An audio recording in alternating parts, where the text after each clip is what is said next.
मुझे जानकारी लगी इस मार्ग के बारे में कि इस मार्ग में शराब छूटती है।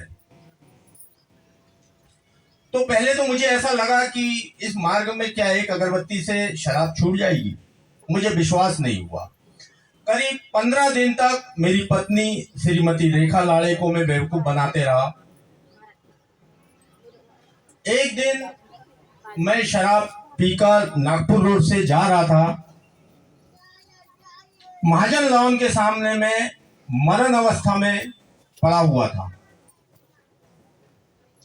हमारे मंडल के एक सेवक, उनको जानकारी लगी कि शेषराव लाड़े वहां पड़ा हुआ है, मरा है या जिंदा है, इस संबंध में जानकारी नहीं है।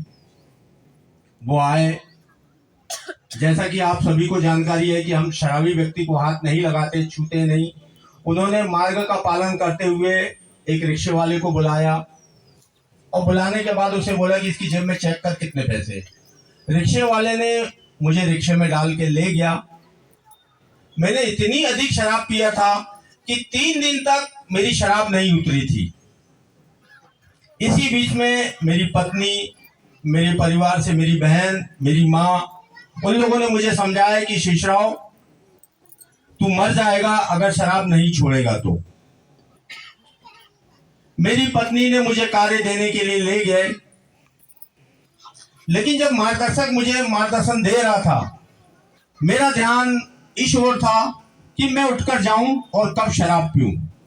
लेकिन मार्गदर्शक तो मार्गदर्शक होता है, मार्गदर्शक मतलब बाबा के शब्द होते हैं। उन्होंने मुझे पहचान लिया। क्या बोले, तू शराब पिएगा? मैंने झूठ बोला, मैंने कहा नहीं। इसी बीच में उन्होंने मुझे तीर्थ बना के दिया। तीर्थ जैसे ही पिया और मेरा ध्यान शराब की ओर से हट गया, मैं घर आया। करीब 10 दिन तक मैं अपने काम पर नहीं गया। काम पर नहीं जाने का मुख्य कारण था कि मेरे साथ 24 घंटे शराब पीने वाले लोग थे और जहां मैं निवास करता हूं वहां शराब की भट्टी थी। तो मेरे साथ वाले तरह तरह के बातें करते थे। इस डर से मैं घर से नहीं निकला। क्योंकि पूजन करते करते मुझे बाबा की ऐसी लगन लगी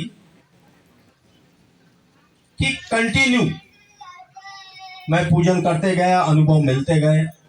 इसी बीच में मेरे मार्गदर्शक ने मुझे देखा और मुझे त्याग के कार्य दिया। त्याग के कार्य देने के बाद हवन संपन्न हुआ। हवन संपन्न के बाद कंटिन्यू मैं सुबह उठना, कार्य करना, सुबह उठना, कार्य करना। और